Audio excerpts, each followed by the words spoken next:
Abran sus Biblias, los que la trajeron, los que no, siéntense con un cristiano.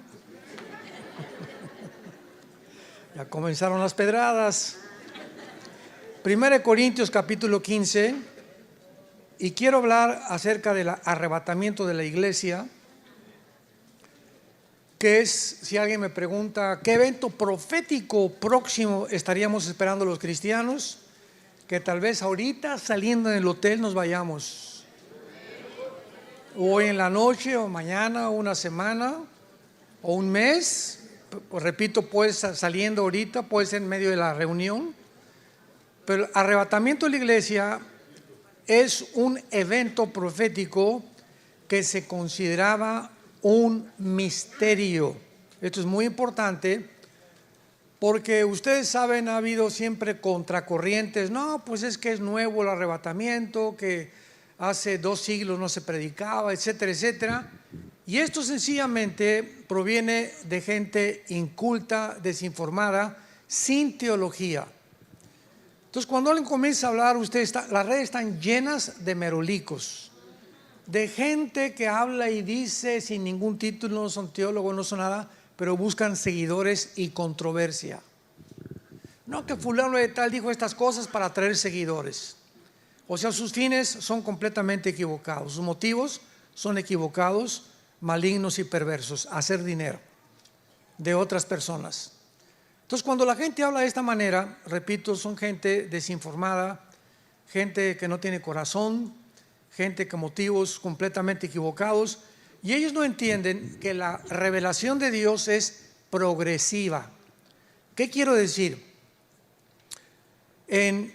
A principios de la iglesia cristiana, los apóstoles tuvieron la revelación que está escrita en todas las epístolas y cartas, y conforme el tiempo ha transcurrido, a través de los siglos, el Espíritu Santo en el siglo XVI, XVII, vino la Reforma, Martín Lutero, Juan Calvino, Zwinglio, etcétera, etcétera.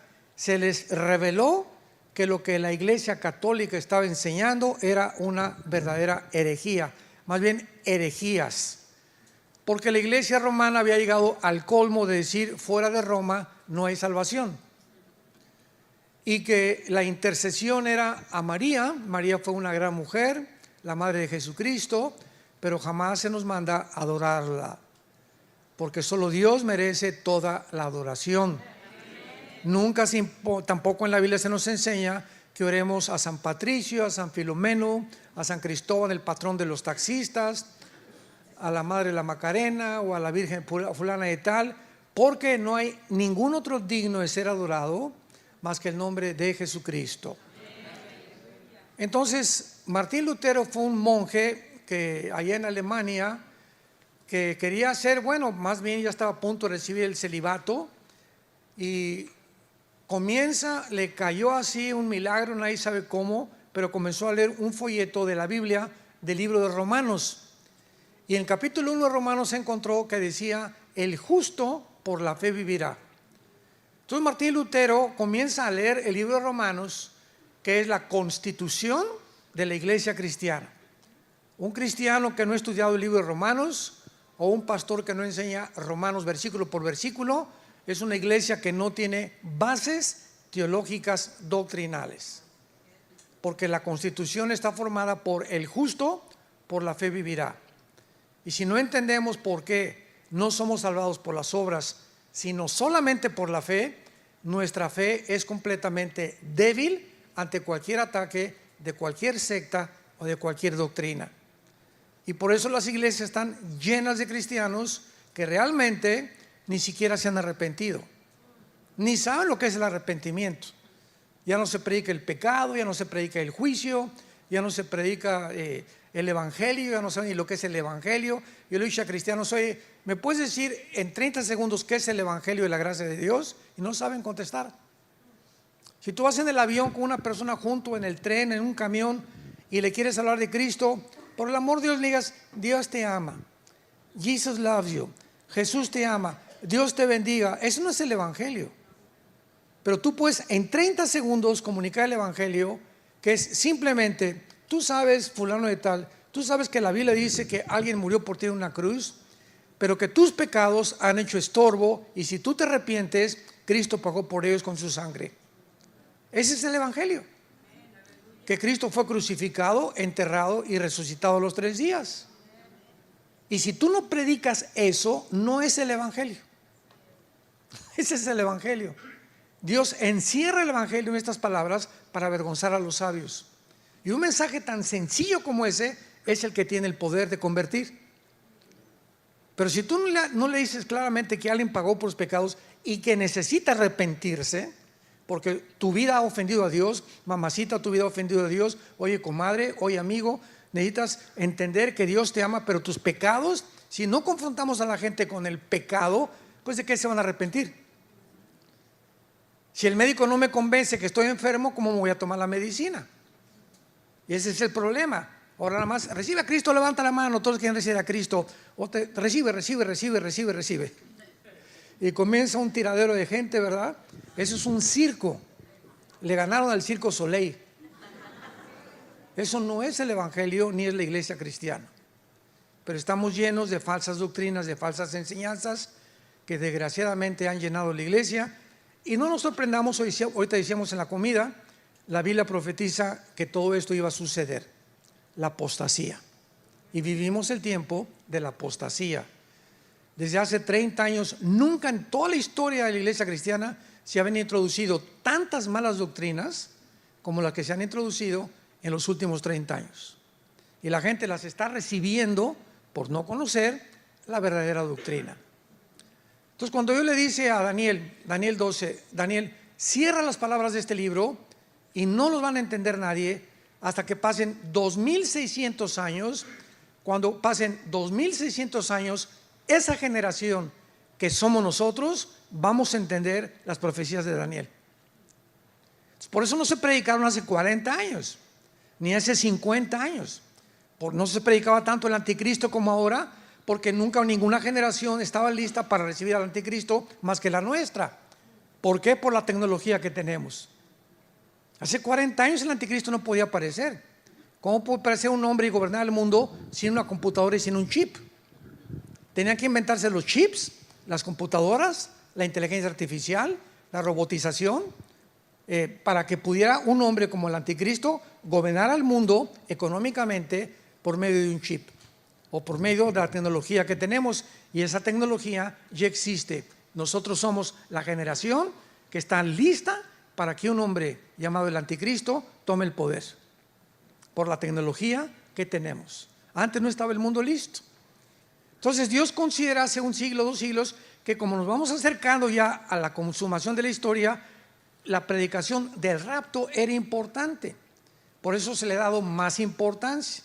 Pero como dice, ni siquiera está en la Biblia, le digo, pues arráncale 1 Tesalonicenses capítulo 4, 1 Corintios 15, Juan capítulo 14, arráncalos de la Biblia.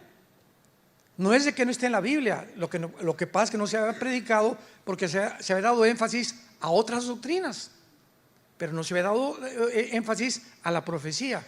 Y ahorita que nos acercamos al mundo, con todo lo que está pasando, resulta que ahora la mayor parte en el liderazgo cristiano en el mundo no sabe nada de profecía. En todos los lugares donde mi esposo y yo hemos viajado, la gente nos ha dicho lo mismo: hermano, es que esto no lo predican en ninguna iglesia. Nadie está explicando lo de Ucrania, lo que está pasando, lo del Hezbollah, lo del Hezbollah, lo de Rusia, lo que va a pasar, qué país están en la Biblia, qué es la geografía que estamos enfrentando nosotros, cómo es la geopolítica del mundo. Nada de esto se está predicando. Y la pregunta es ¿por qué? Porque ahora las predicaciones es: ven a Cristo y sé feliz para siempre, el campeón que traes dentro, y vas a resultar en todo y todo te va a salir bien, bla bla, como le llaman en inglés, sugar coated, un evangelio endulzado completamente sin llamar al pueblo al arrepentimiento. En 1 Corintios 15 Pablo nos revela un misterio, y en la Biblia la palabra musterión en el griego, que se tradujo misterio, es una verdad o una doctrina que en el Antiguo Testamento no existía. Y cuando Pablo nos habla en 1 Corintios 15, 51 al 53, he aquí os digo un misterio: este misterio del cual vamos a desarrollar, que es el rapto de la iglesia, no se conocía en el Antiguo Testamento. Y vean, Dios no le reveló el rapto ni a Pedro, ni a Juan, ni a Santiago, ni a Mateo, ni a Lucas, ni a ningún apóstol. Se lo reveló específicamente a un solo hombre. Por eso es tan importante cómo nos necesitamos todos a nivel de iglesia. Pentecostales, presbiterianos, bautistas, la iglesia del Señor Viano para el mundo, todos somos hermanos en Cristo, con diferentes perspectivas de diferentes doctrinas. Hay hermanos que creen que se pierde la salvación, otros que no se pierde la salvación, unos que tienen que hablar en lenguas todos, otros que no, etcétera, etcétera. Doctrinas no esenciales relacionadas con la salvación. Pero si tú crees que es la sangre de Cristo, la resurrección de los muertos, y que es por la gracia por la que somos salvados, eres mi hermano. El título que tenga la botella no importa, sino el contenido que está en tu corazón. Entonces tú puedes llamarte presbiteriano e irte al infierno, puedes ser bautista e irte al infierno, puedes ser pentecostal o carismático e irte al infierno, porque no es el título ni la iglesia, es la vida de Cristo dentro de ti la que te da la salvación. ¿Me van entendiendo? Esto es muy importante de entender. Son principios elementales de doctrina cristiana. He aquí luego un misterio, dice el apóstol Pablo. ¿Qué es este misterio o esta verdad no revelada bajo el Antiguo Testamento? Que no todos vamos a dormir, pero todos vamos a ser transformados. La palabra dormir significa morir, pero vamos a ver más adelante por qué se usa dormir. En un momento, en un abrir y cerrar de ojos, a la final trompeta. Entonces, muchos detalles. Porque se tocará la trompeta y los muertos serán resucitados incorruptibles y nosotros seremos transformados. Porque es necesario que esto corruptible se vista de incorrupción y esto mortal se vista de inmortalidad. ¿Cuál es el misterio que nadie sabía y que solamente un hombre le fue revelado por el Espíritu Santo? Que habrá una generación dentro de la iglesia, no del Antiguo Testamento. Desde Pentecostés a nuestros días va a haber una generación. Yo creo sinceramente que somos nosotros, que no vamos a gustar lo que es morir. No vamos a saber lo que es. Vamos a atravesar el túnel de la muerte sin experimentar la muerte. De repente millones de personas en el mundo van a desaparecer. Se va a caer tu saco, tus chanclas, tu anillo de casado, pilotos que van a tener que chocar los aviones porque el piloto desapareció, tráfico en las calles, congestionamiento en los medios de comunicación. El mundo va a quedar como loco. Y ya saben ustedes qué van a explicar, ¿verdad? Se los llevaron los ovnis. No es coincidencia que desde 1946, 2 años antes de que Israel se independizara, comenzó a propagarse la propagación de ovnis. Y estos ovnis, objetos voladores no identificados, lo atribuyen a seres extraterrestres. Y hasta ahí decimos amén, amén. Solamente que la diferencia es que para nosotros no son ovnis, son ovis, objetos voladores identificados. Porque él me dijo, es que ¿cómo pueden los cristianos no creer si hay vestigios y documentos de pilotos y astronautas que certifican que han visto objetos que rebasan la velocidad del sonido, el Mach 3, Mach 4, y que no es posible que ninguna nación los haya producido? Y nosotros no negamos eso. Lo que sabemos es que existe, pero sabemos quién está detrás del fenómeno ovni, que son los ángeles caídos. Porque Satanás en la Biblia nos enseña, puede transformar la energía. ¿Se acuerdan en Éxodo 7 cuando llegó Moisés y Aarón ante el faraón? ¿Y qué dijo Moisés? Como una prueba, faraón, de que Dios está conmigo, aventó su vara y se convirtió en culebra. Y los brujos, los hechiceros del faraón, repitieron ese milagro. Satanás puede materializar la energía, puede hacer que comience a levantarse esto, puede levitar, cerrar las ventanas de tu casa, hacerte oír cadenas, transformarte, hacerte oír voces, volverte loco, afectar los millones de neuronas, desconectar neuronas y darte psicopatía, esquizofrenia, paranoia, etcétera, etcétera. El propósito principal de los demonios es volvernos locos, confundirnos, convencerte que no eres lo que Dios te creó, no eres hombre, eres mujer. Pues lo creo y me transformo. Como les dije un día yo a un grupo de personas, ¿quién es el que determina el género? Vamos a cerrar la Biblia. Si tú tienes el cromosoma Y, eres macho camacho. Las mujeres tienen el cromosoma XX. Entonces no importa lo que tu mente diga, ve a hacerte un examen de sangre. Si tienes el cromosoma X, eres macho, macho, macho. Y si tu mente te dice que no es cierto, hay una guerra entre tu mente y tu genética y tu biología, que te vas a engañar, y tu problema no es físico, tu problema es mental. Ahora, si también crees que eres el hombre araña, pues lo puedes creer, no hay ningún problema. Si crees que eres la mujer maravilla, también. Ahora en Canadá, si tú desmientes a alguien que dice soy el hombre araña y le dices no es cierto, tienes cara de sapo en lugar del hombre araña, te meten a la cárcel. Increíble al mundo que estamos viviendo. Entonces es una guerra en la que la misma ciencia ha quedado completamente avergonzada. Entonces la Biblia nos muestra claramente que el propósito del enemigo es robarnos nuestra identidad. Cuando Satanás le roba la identidad a una persona, esa persona queda a merced completamente de los demonios, porque has sido convencido que no eres lo que Dios te creó, sino que eres de otro género. Este misterio, dice Pablo, Corintios 15, 52, va a suceder en fracciones de segundos, en un abrir y cerrar de ojos. Muchos de ustedes se van a ir a la cama hoy en la noche y a lo mejor buscas en la mañana y mi esposa. ¿Ya ves, cabezón, que no entendiste?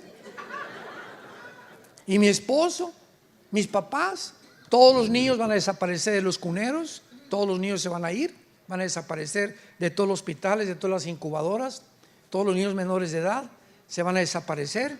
Va a haber un caos en el mundo, principalmente en este país, donde se considera que hay el mayor número de cristianos en el mundo. En Europa no va a afectar tanto porque no hay tanto cristiano en Europa.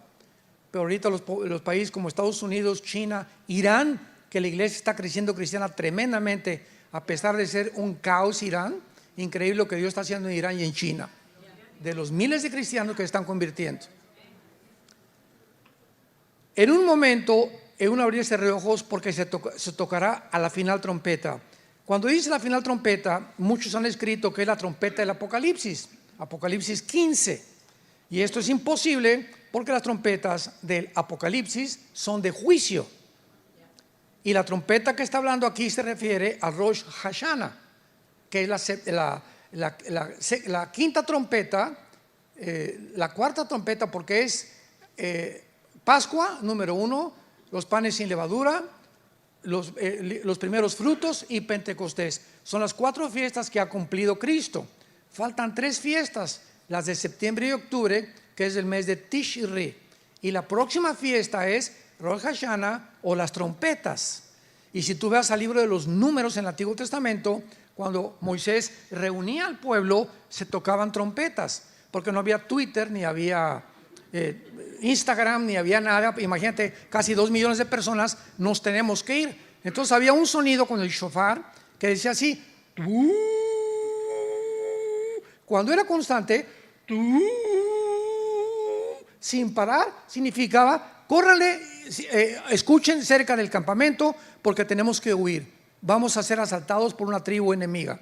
Y cuando era era para órdenes que Moisés tenía que darles al pueblo. Entonces el pueblo sabía que a través del shofar eran llamados para una emergencia o para una convocación de una reunión. Y Rosh Hashanah es la 100ª trompeta, la última trompeta que toca en la fiesta de las trompetas. Por eso muchos creen que si el rapto viene va a ser entre septiembre y octubre. No hay nada de aquí, nada dogmático, ¿verdad? Pero es posible que esté relacionada con la fiesta de las trompetas, porque dice a la final trompeta: los muertos serán resucitados, incorruptibles, y nosotros seremos transformados. O sea, de repente, tal vez ahorita en el próximo minuto o hoy en la noche, todos los muertos, que tus papás, tus hermanos, abuelos que murieron en Cristo, van a ser primero que nosotros, van a ser sacados de las tumbas al cielo con Cristo. Luego nosotros, inmediatamente, el cuerpo no va a morir, pero tiene que ser transformado, porque cuando vamos a pasar a otra dimensión que no tiene las leyes físicas que actúan en este mundo, no podemos adaptarnos a vivir en el cielo con el cuerpo que tenemos. Este cuerpo es corruptible, sujeto a la muerte celular, porque el pecado, el paga del pecado es la muerte. Entonces tu cuerpo tiene que ser cambiado para poder entrar al cielo con Dios, al nuevo ambiente donde vamos a vivir. Y por eso va a ser nuestra transformación instantánea. Pero instantánea tendremos un cuerpo nuevo, igualito al de Rambo. Vamos a ver qué tipo de cuerpo vamos a tener más adelante. Esto es muy interesante. Ahora vayamos a Primera de Tesalonicenses capítulo 4, donde Pablo ya nos da detalles de la doctrina del rapto o del arrebatamiento. Primera de Corintios 4, Tesalonicenses 4, versículo 13 al 18. Tampoco queremos, hermanos, que ignoren acerca de los que duermen, para que no se entristezcan como los otros que no tienen esperanza. Porque si creemos que Jesús murió y resucitó, así también traerá Dios con Jesús a los que durmieron en él. Por lo cual os decimos esto en palabra del Señor, que nosotros que vivimos, que habremos quedado hasta la venida del Señor, no precederemos, o sea, no vamos a ser antes de los que durmieron o los que murieron, porque el Señor mismo, con voz de manto, con voz de arcángel y con trompeta de Dios, descenderá del cielo, y los muertos en Cristo resucitarán primero. Luego nosotros, los que vivimos, los que hayamos quedado, seremos arrebatados. Apunta la palabra arrebatado, es arpazo en el griego. Arpazo, como suena, como el arpazo de un tigre o de un león. En el latín es rapturus, raptarus, por eso se dice rapto. O sea, rapto y arrebatamiento son sinónimos. Se puede decir de las dos maneras. Seremos arrebatados. Y la palabra arpazo significa ser sacado de en medio súbitamente. Así, eso es lo que significa rapto. Que de repente llegas a un niño y le quitas así el dulce. O viene un león y hace con el zarpazo y mata a una persona inmediatamente. Eso es lo que significa la palabra arrebatados. Súbitamente, arrebatados, sacados de en medio, juntamente con ellos en las nubes, para recibir al Señor en el aire, por el amor de Dios. En el aire, en la segunda venida de Cristo. Zacarías 14, bajaremos con él y pondrá sus pies en el monte de los olivos. O sea, el rapto y la segunda venida de Cristo son dos eventos distintos. El rapto viene por nosotros, no toca el suelo, lo encontramos en el aire, nos vamos allá mientras pasa la tribulación, estaremos en el tribunal de Cristo, las bodas del Cordero, Apocalipsis 19. Y cuando termine el mundo en la tercera guerra mundial, bajamos con él antes de que nos autoextingamos para establecer el reino mesiánico o el reino milenial. Esa es la cronología bíblica o la secuencia de los eventos proféticos de la palabra de Dios. El Señor mismo descenderá del cielo, luego nosotros seremos arrebatados con ellos para recibir al Señor en el aire. Y así estaremos siempre con el Señor. Por lo tanto, aliéntense unos a los otros porque esperamos al anticristo. ¿Eso dice? Oye, por favor, ¿cuándo viene el anticristo? No me importa cuándo venga el anticristo. Nosotros no estamos esperando al anticristo, ni me interesa conocerlo. Si tú lo quieres conocer, pues quédate. Pero por eso aliéntense unos con otros. Si no va a haber rapto y vamos a pasar la tribulación, ¿de qué manera nos vamos a alentar? Nos alentamos porque sabemos que vienen por nosotros antes de que se vengan los 21 juicios de Apocalipsis sobre el mundo. Esta es la grande diferencia. Veamos ahora con detalle este pasaje, versículo 3. Pablo no quería que la iglesia de Tesalónica ignoraran. ¿Qué cosa? En aquel tiempo no había mucha información acerca de los muertos. Cuando en el Antiguo Testamento morían, la única información que tenían era que todos los buenos y los malos bajaban al centro de la tierra, a un lugar que se llama el Sheol. Y esta palabra en el hebreo significa el lugar de la sepultura o el lugar de los muertos. Es todo lo que sabían, que bajaban al Sheol, buenos y malos. Entonces Pablo, ya con más revelación, porque ya hay más luz, cuando Cristo resucitó y vino el Espíritu Santo, no quiero que ignoren. En primer lugar, para que no se entristezcan. Ahora, ¿cuál es el mensaje que se nos da? Si se muere tu hijo, tu esposa, tu pariente, etcétera, etcétera, es lógico que lloremos. Y nunca te aguantes el llorar. No me voy a aguantar, porque te haces un daño terrible emocional y psicológicamente. Llora, ¿verdad? Porque es lógico que lloremos. Sin embargo, no guardamos luto 6 meses. Yo recuerdo la abuela que teníamos materna, se vestían de negro las señoras. Y les preguntabas, ¿por qué estás de negro? Porque hace dos años se murió mi esposa. Oye, ¿para qué sigues con el luto, verdad? ¿Por qué? Porque no conocen la Biblia. Igual que un cristiano, el día de muertos, un cristiano nunca regresa a un cementerio, ni a llevarle flores, ni a llevarle mole al muertito, como el día de los muertos. Yo les he contado un chiste de la India María. En México es muy famoso. El día de los muertos que acaba de pasar ahora, creo que es el 31 de octubre, ¿verdad? El 2 de noviembre, estaba la India María, pues con su olla de mole. Llega la señora Pompidou, así muy elegante, con un ramo de flores, y va pasando la señora Pompidou y le dice: India bruta, ¿cuándo crees que tu muertito se va a tragar el mole? Y le contesta a la India María: ¿cuándo venga el suyo por las flores? O sea, tanto los ricos como los pobres en el mismo paganismo, uno llevándole flores y el otro llevándole comida. O sea, es absurdo, ya sabemos, no hay nadie ahí, está vacío, o sea, son gusanos los que están ahí. El momento que se muere tu persona, ahí salimos, vamos a verlo, el alma y el espíritu, inmediatamente. Y ahí van a llorar y abrazando el cajón. Ya no hay nadie en el cajón, ya no hay nadie en el ataúd, ya no hay nadie en la funeraria. Se acabó y esa persona está o en el cielo o en el infierno. Por eso ya no regresamos nunca al cementerio, porque es absurdo llegar y pararte frente a la tumba. Ay, mi Juanito, por aquí, por allá. Ni te están oyendo los gusanos de Juanito. Juanito ya no está ahí. Juanito está en el cielo o está en el infierno. Muy bien. No quiero que, hermanos, ignoren acerca del escudero, para que no se entristezcan como los otros que no tienen esperanza. El cristiano, perdemos seres queridos. ¿Cuál es nuestro consuelo como cristianos? Saber, porque dice el versículo 14, si creemos que Jesús murió y resucitó. Hay un sí condicional, ¿ya lo vieron? Si realmente eres cristiano y crees que Jesús resucitó, entonces tu pariente está en el lugar, y ese es el consuelo, mucho mejor que aquí. Mi mamá está descansando, mi papá está descansando, gracias a Dios. Mi hermano está descansando, mi ex esposa está descansando, mi esposo está descansando.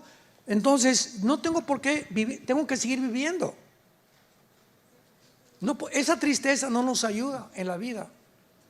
Estás triste una semana, 2 semanas, un mes tal vez, pero no vas a pasarte toda la vida. Hace 2 años estoy vestida de negro porque se murió mi esposo, se murió mi esposa. Entonces les escribo para que no nos entristezcamos como los demás que no tienen esperanza y le lloran 3 años y 4 años y van al panteón porque no saben que está en un lugar mucho mejor.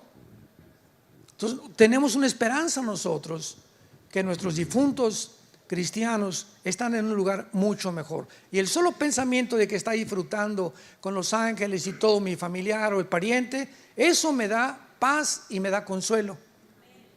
para seguir viviendo. No podemos toda la vida vivir amargados por alguien, porque tenemos una esperanza de la resurrección de Jesucristo.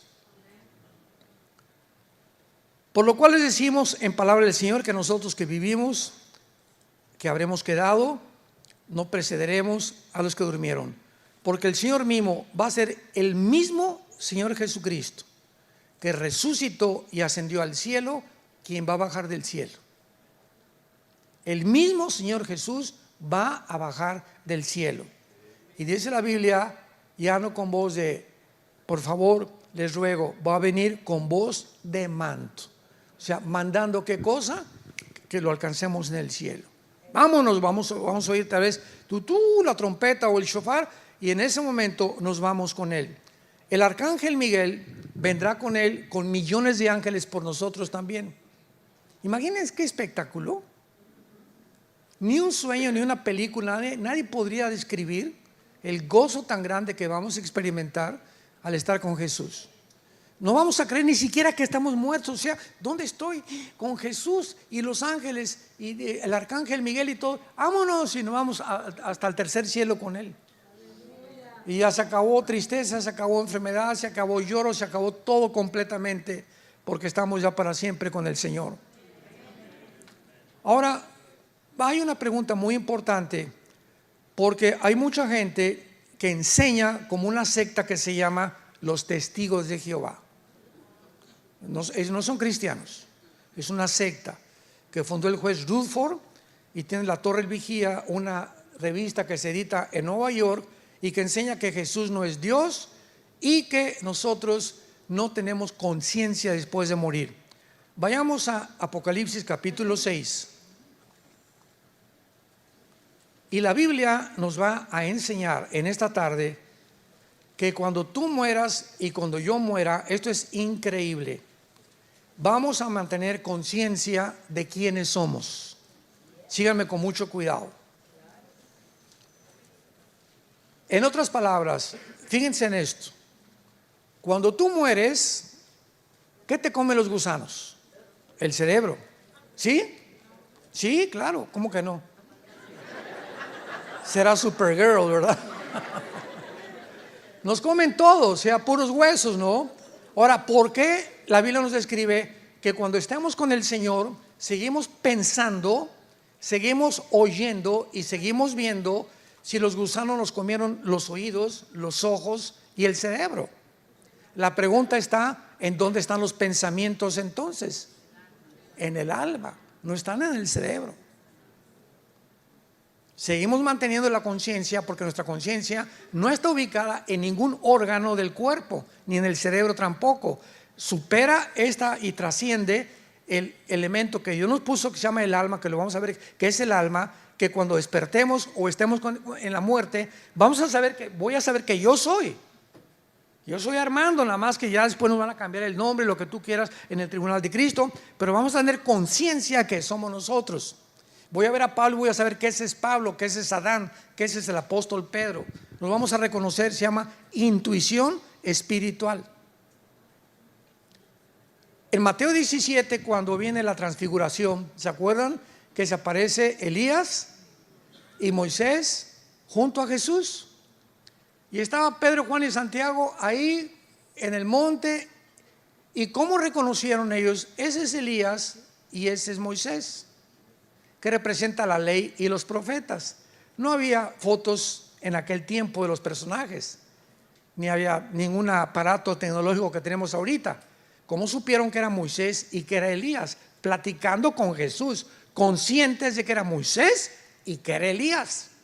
Y sabían ellos que Elías había siglos antes arrebatado con Dios, al igual que Enoc, y Moisés había sido enterrado por Dios en el monte arriba antes de entrar a la tierra prometida, porque subieron ellos de la misma forma que ellos descubrieron que era Moisés y que era Elías. Así nosotros cuando muramos nos vamos a poder reconocer, nada más que no con la cara que tenemos actualmente de cocodrilo,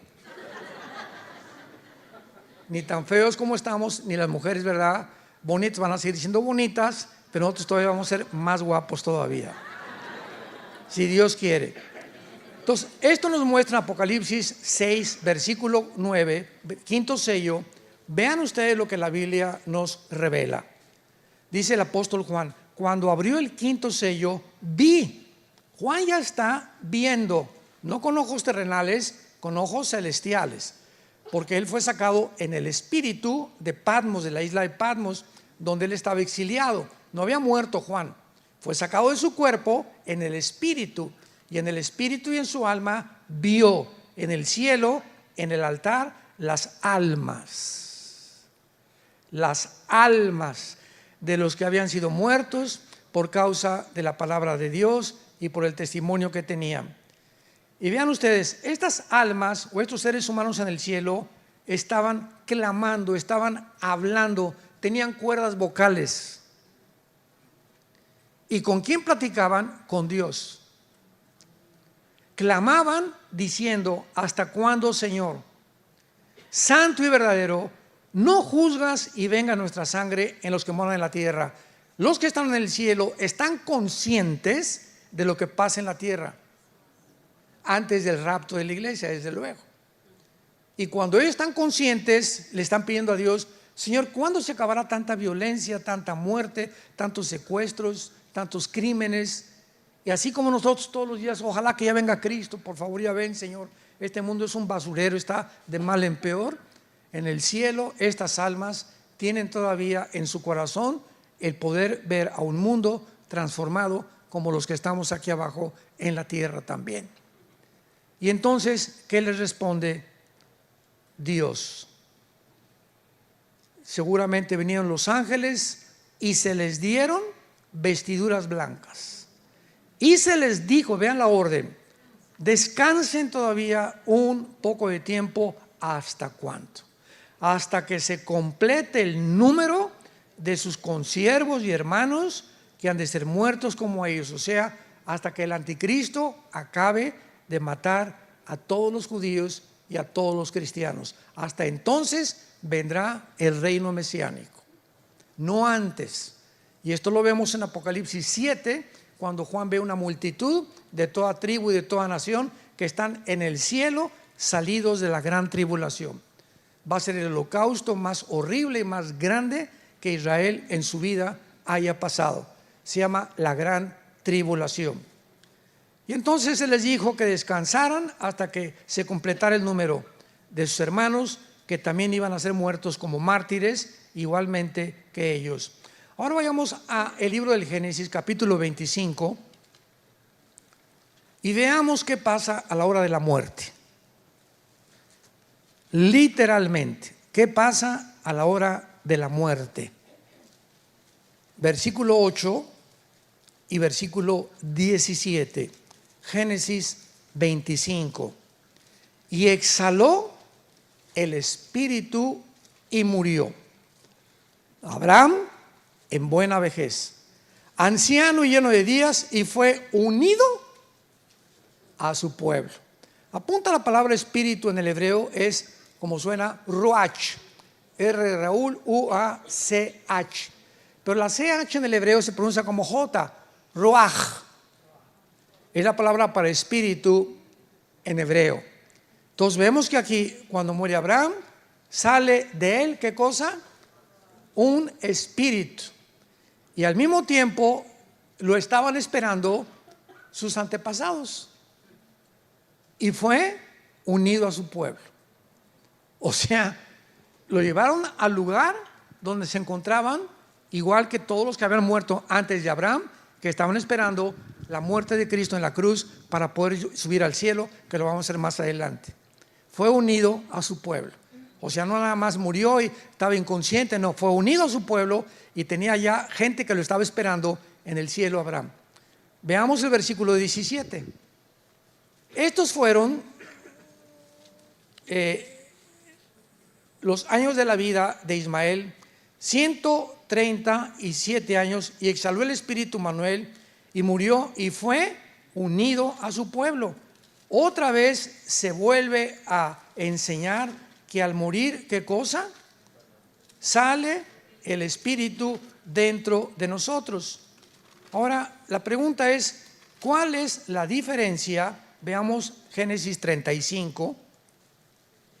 Brinquemos a Génesis 35. Y dice el versículo 18: y aconteció que al salírsele el alma, murió, llamó su nombre Benoni, mas su padre lo llamó Benjamín. Vemos que etimológicamente, la etimología es lo que la ciencia que estudia la raíz de las palabras. Entonces, hay gente que dice que el alma y que el espíritu es lo mismo. La Biblia nos dice que esto no es una verdad. Hebreos 4:12, porque la palabra de Dios es más firme y eficaz que toda espada de dos filos y separa el alma del espíritu. Y dice en 1 Tesalonicenses capítulo 5, para que vuestro alma, espíritu y cuerpo sean guardados irreprensibles hasta el día de Cristo. La Biblia nos habla claramente la diferencia entre el alma y el espíritu. Entonces, en conclusión, cuando morimos hay dos cosas que se salen de nosotros: el alma y el espíritu. Apunta qué es el alma. El alma es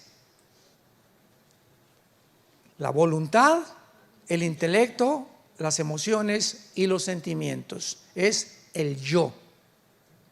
Ese es el alma: la voluntad, el intelecto, las emociones y los sentimientos. El espíritu es la parte inmaterial a través de la cual conocemos, servimos y adoramos a Dios, porque Dios es espíritu. Juan 4:24. Entonces, el alma son mis sentimientos, mis emociones, mi voluntad, mi intelecto. Ese es el alma. Y el alma está en la mente, igual que el espíritu. Pero el espíritu, nacemos muertos espiritualmente, ya lo sabemos. Cuando recibimos a Cristo, se vuelve a prender el foco, el espíritu resucita entre nosotros y podemos, desde que tenemos a Cristo, conocer la Biblia, leer la Biblia y tener contacto con Dios y adorar a Dios. Juan 4, que Dios se le reveló a la mujer samaritana, el Evangelio de Juan capítulo 4. Mis padres adoraron allá, Señor. Y ustedes dicen los judíos que en Jerusalén. Mujer, le dice Jesús, llega la hora cuando ni los que están acá ni allá van a adorar al Padre, porque mi Padre es espíritu, y los que adoran en espíritu y en verdad lo tienen que adorar. Oye, ¿cuál es la verdadera religión? ¿Los católicos o los evangélicos o la bautista o la presbiteriana? ¿Sabes una cosa? Dios es espíritu. Y tú puedes estar debajo de un árbol con dos personas y ahí hay una iglesia. ¿Por qué? Porque Él es espíritu y se le adora no dentro de un... Por eso, vamos al templo, por el amor de Dios, quítense esa palabra ya. La iglesia no es un templo, el templo somos nosotros.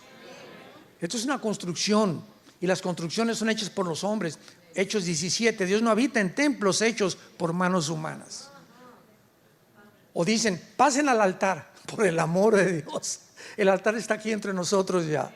Ya no hay ningún altar. El altar era cuando se ofrecían los sacrificios. El altar, último altar fue la cruz, porque es el lugar del sacrificio. Entonces dicen, pásenle al altar o pasen a hincarse aquí a servir a Dios o a traerle a Dios el amor, por el amor de Dios. Ni es un santuario, ni es el altar, ni es un templo. ¿Cuánta ignorancia de la Biblia?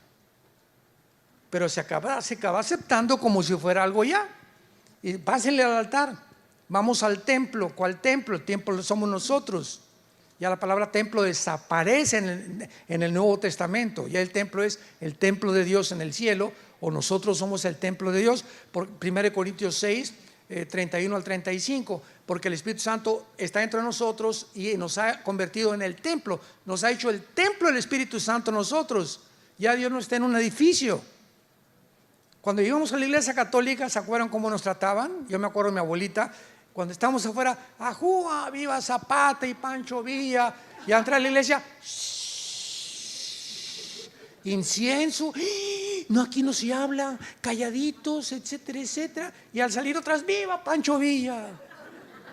Porque nos enseñaban que ahí estaba Dios dentro del edificio. Mi esposo y yo hemos ido al Vaticano varias veces, no a ver a tu padrino, ¿verdad? Hemos ido. Y a mi esposa le dijeron una vez, ¿verdad? Traía shorts, pero hacia la rodilla. No entre usted con shorts acá, póngase por favor vestido, porque está entrando usted al santuario de Dios. Así hay letreros completamente. Prohibido porque es el santuario de Dios. Y si pasas por una puerta en el Vaticano, tus pecados te son perdonados. Vean todo es qué cosa producto de la ignorancia de este libro. Erráis ignorando las escrituras y el poder de Dios. Qué responsabilidad tan grande tenemos los cristianos de conocer la Biblia. Ahora la pregunta es, ¿cómo será nuestro cuerpo? Vayamos a Filipenses. ¿Cómo será nuestro cuerpo cuando vayamos a resucitar? ¿Se parecerán las mujeres a Madonna? ¿O nosotros, los hombres, qué cuerpo tendremos, etcétera, etcétera? ¿Vamos a comer? ¿Vamos a seguir comiendo tlayudas de Oaxaca? Y en el libro de Filipenses, capítulo 3, la Biblia nos responde cómo va a ser nuestro cuerpo. Vean cuántos detalles nos ofrece la Biblia. Versículo 20 y 21. Filipenses 3, 20 y 21. Mas nuestra ciudadanía está en los cielos, de donde también estamos esperando al Salvador, al Señor Jesucristo, el cual transformará el cuerpo de la humillación nuestra para que sea semejante ¿a quién? Al cuerpo de la gloria suya, con el poder con el cual puede también sujetar a sí mismo todas las cosas. Nuestro cuerpo tendrá las mismas características físicas que tenía el cuerpo de Cristo cuando Él resucitó. Y cuando Cristo resucitó, se acercó el centurión romano y tenían órdenes los centuriones de asegurarse que los crucificados estuvieran muertos. Porque si los soldados romanos bajaban a un crucificado vivo, mataban a los soldados romanos. Era su responsabilidad asegurarse que estaban muertos. Y para asegurarse, les rompían con una especie como de bat los meniscos de las rodillas. Llegaban y les rompían las rodillas para que cayera el cuerpo, y si no se habían muerto por la crucifixión, se morían de asfixia, porque ya no podrían, colgar el cuerpo, respirar. Pero estaba escrito en el libro de Deuteronomio que al Mesías no se le iban a romper los huesos. Y eso el centurión no lo sabía. Tenía que cumplirse la escritura.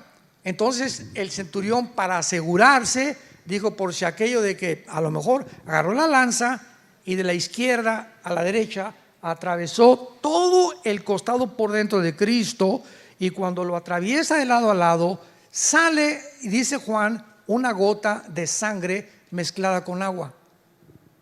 Y de acuerdo a la cardiología moderna, hermanos, de acuerdo a la cardiología moderna, el cardio, ya viene la palabra corazón, cuando se mezcla la gota de sangre con agua, significa la ruptura del pericardio. ¿Qué es el pericardio? Es una capa que envuelve el corazón. O en otras palabras, aquellos que dicen que Cristo no murió, esto lo evidencia la ciencia médica del siglo XXI, que realmente Él estaba muerto. Entonces la primera característica es que nuestro cuerpo ahorita vive por la sangre, porque la vida del cuerpo está en la sangre. Desde los pies de la cabeza hasta la punta de mi cráneo tenemos una circulación donde nos lleva la sangre lo que comemos, lo que bebemos, minerales, todos los nutrientes, etcétera, etcétera. Hay un examen de sangre, la biometría hemática, y te sale hasta el cáncer, ¿verdad? También te puede salir que puedas tener tú también cáncer, sea una elevación grande de plaquetas o de leucocitos o de linfocitos. Entonces la sangre ahorita es imprescindible para nosotros. Nuestros cuerpos ya no tendrán sangre.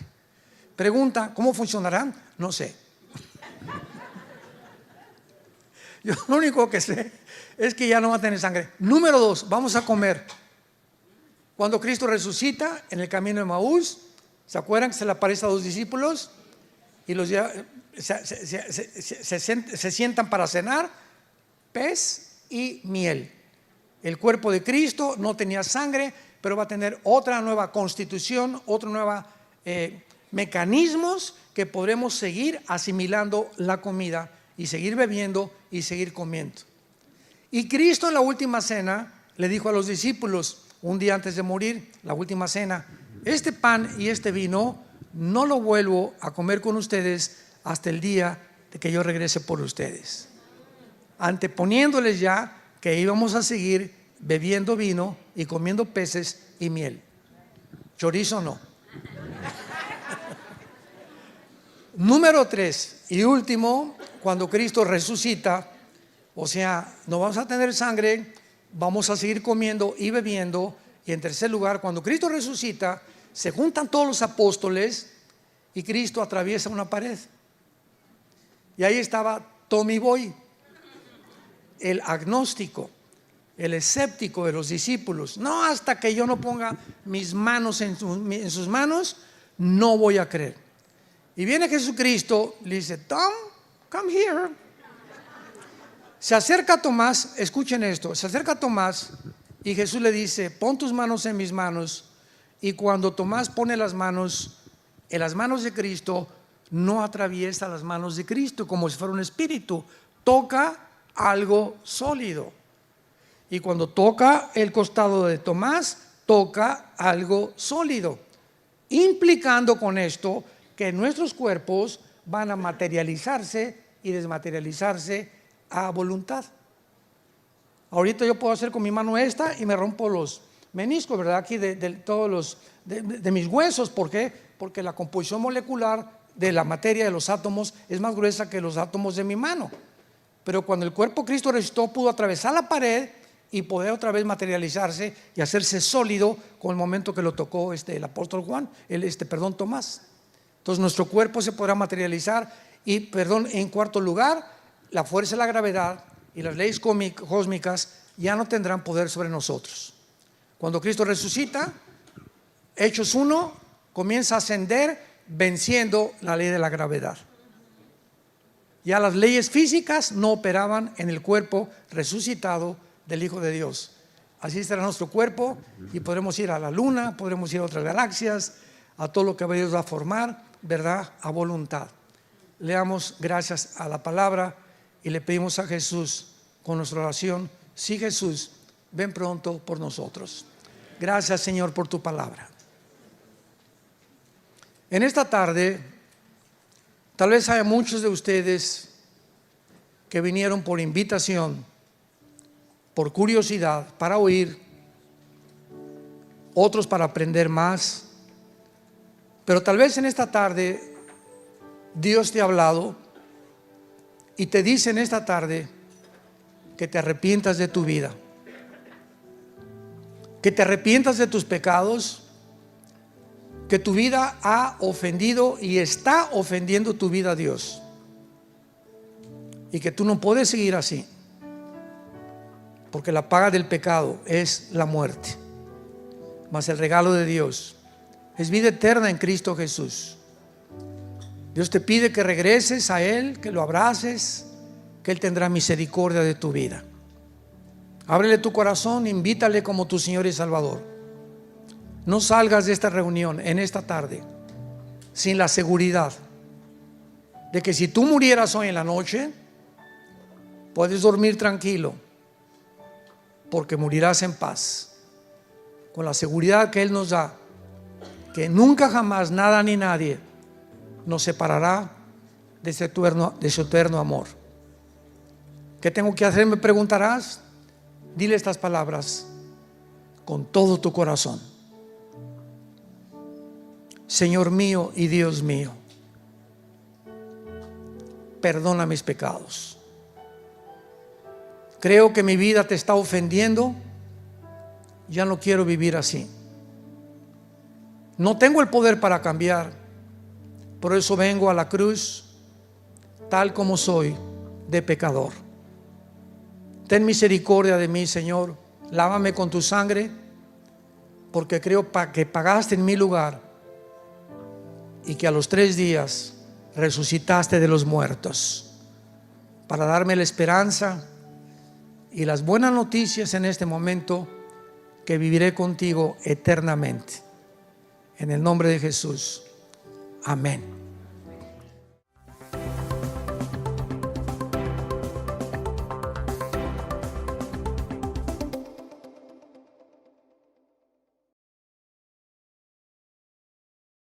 ¿Qué tal? Me da muchísimo gusto saludarles y quisiera simplemente comunicarles que gracias a todos ustedes a través de todas las naciones en el mundo que aman la palabra de Dios y que realmente están interesados en que nosotros como organización Vida Nueva para el Mundo continúe predicando el Evangelio de la gracia de Jesucristo, podamos nosotros continuar haciéndolo gracias a sus donaciones.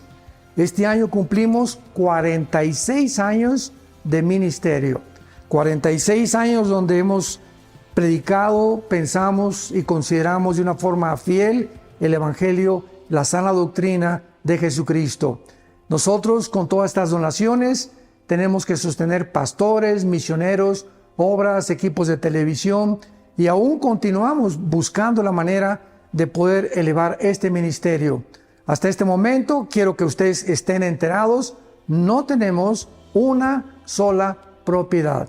Y así hemos trabajado durante 46 años porque le damos la importancia a la evangelización, a las misiones y también a los hombres de Dios para levantar más pastores. Le damos las gracias, que pueda Dios con su gracia tocar sus corazones y que puedan ustedes invertir en un terreno donde es fructífero, porque creemos que hemos producido bastante buen fruto para la gloria de Dios. Gracias por sus aportaciones y por las donaciones que sabemos ustedes continuarán haciendo para que podamos continuar siendo fieles en la predicación del Evangelio